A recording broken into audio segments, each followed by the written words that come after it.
জাতীয়করণকৃত সরকারি প্রাথমিক বিদ্যালয়ের বাদ পড়া প্রধান শিক্ষকদের প্রধান শিক্ষক পদে গেজেট ভুক্তির দাবি। প্রতিবেদক মোহাম্মদ ফিরোজ হোসেন। আসসালামু আলাইকুম। জাতীয়করণকৃত সরকারি প্রাথমিক বিদ্যালয়ের বাদ পড়া প্রধান শিক্ষকদের প্রধান শিক্ষক পদে গেজেট ভুক্তির দাবি। প্রতিবেদক মোহাম্মদ ফিরোজ হোসেন। শিক্ষাই জাতির মেরুদণ্ড, আর সেই মেরুদণ্ডকে শক্তিশালী করে তোলেন শিক্ষক। একই জাতির ভবিষ্যৎ গড়ে ওঠে শিক্ষকের হাতে।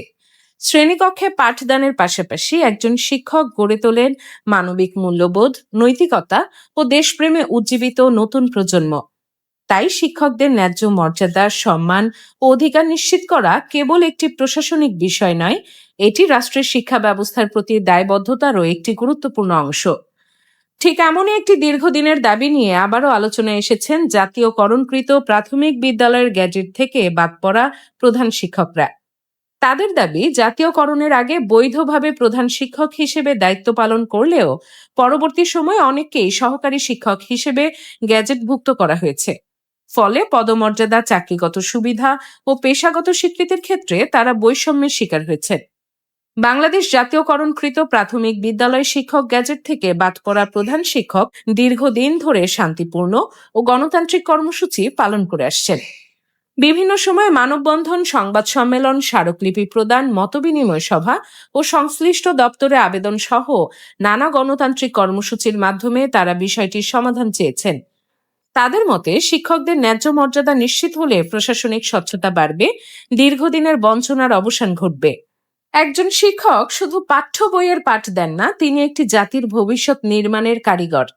সীমিত বেতন, অনিশ্চিত চাকরি, পারিবারিক দায়িত্ব ও নানা প্রতিকূলতার মধ্যেও অসংখ্য শিক্ষক বছরের পর বছর শ্রেণীকক্ষে দাঁড়িয়ে নতুন প্রজন্মকে গড়ে তুলেছেন। অনেকেই নিজের সন্তানের চাহিদা কমিয়ে শিক্ষার্থীদের ভবিষ্যৎ গড়ার কাজে নিবেদিত থেকেছেন। নেতাদের দাবি, এমন হাজারো শিক্ষক দীর্ঘদিন প্রধান শিক্ষক হিসেবে দায়িত্ব পালন করলেও আজও তারা তাদের প্রাপ্য পদমর্যাদার স্বীকৃতির অপেক্ষায়। তাদের বক্তব্য, এটি কেবল চাকরির পদ নয়, বরং দীর্ঘ কর্মজীবনের অবদান, অভিজ্ঞতা ও দায়িত্বের যথাযথ মূল্যায়নের প্রশ্ন। অন্যদিকে বিষয়টি বর্তমানে আইনগত ও প্রশাসনিক প্রক্রিয়ার সঙ্গেও সম্পৃক্ত। তাই চূড়ান্ত সিদ্ধান্ত সংশ্লিষ্ট কর্তৃপক্ষ ও আদালতের প্রক্রিয়ার ভিত্তিতেই নির্ধারিত হবে। সংশ্লিষ্ট শিক্ষকরা আশা করছেন, দীর্ঘদিনের এই জটিলতার একটি ন্যায়সঙ্গত ও টেকসই সমাধান হবে, যেখানে যোগ্যতা, পূর্বদায়িত্ব ও অবদানের যথাযথ স্বীকৃতি মিলবে। তাদের মতে, শিক্ষার ভিত শক্ত করতে শিক্ষকদের সম্মান ও ন্যায্য অধিকার নিশ্চিত করাই দীর্ঘমেয়াদে সমাজ ও শিক্ষা ব্যবস্থার জন্য কল্যাণকর হবে। এদিকে বিষয়টি যেহেতু বর্তমানে আইনি ও প্রশাসনিক প্রক্রিয়ার সঙ্গে সম্পৃক্ত, সংশ্লিষ্ট মন্ত্রণালয় ও অধিদপ্তরের আনুষ্ঠানিক বক্তব্যই এই বিষয়ে চূড়ান্ত দিক নির্দেশনা দেবে বলে শিক্ষকেরা আশা করছেন। অনেক শিক্ষক জাতীয় পর্যায়ে সম্মাননা ও পদক পেয়েছেন, যা তাদের যোগ্যতা ও নিষ্ঠার স্বীকৃতি। সংগঠনের দাবি, এই যোগ্যতা ও অভিজ্ঞতাকে বিবেচনায় নিয়ে তাদেরকে পূর্বের দায়িত্ব অনুযায়ী প্রধান শিক্ষক পদে গ্যাজেটভুক্ত করার ন্যায্য সমাধান হতে পারে। তাদের বিশ্বাস, এই স্বীকৃতি শুধু ব্যক্তিগত নয়, বরং ভবিষ্যৎ প্রজন্মের কাছে শিক্ষকদের মর্যাদা ও পেশাগত সম্মান নিশ্চিত করবে, যা শিক্ষা ব্যবস্থার ভিত মজবুত করতে গুরুত্বপূর্ণ ভূমিকা রাখবে।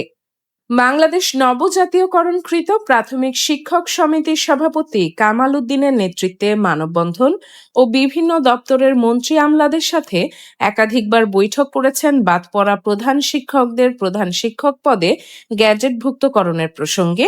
তিনি অক্লান্ত পরিশ্রম করে যাচ্ছেন তাদের এই আন্দোলন বাস্তবায়নের জন্য। আইনি বাস্তবতা, তিনটি দিকই সামনে রেখে সংশ্লিষ্ট মন্ত্রণালয়, অধিদপ্তর ও আদালতের দিক নির্দেশনার মাধ্যমে একটি ন্যায্য সমাধানে সংশ্লিষ্ট শিক্ষকদের প্রত্যাশা। আমি ভয়েস বাই ডানা। এতক্ষণ দৈনিক সকালের দর্পণের সঙ্গে থাকার জন্য ধন্যবাদ। আবারও দেখা হবে নতুন খবর নিয়ে। ভালো থাকবেন।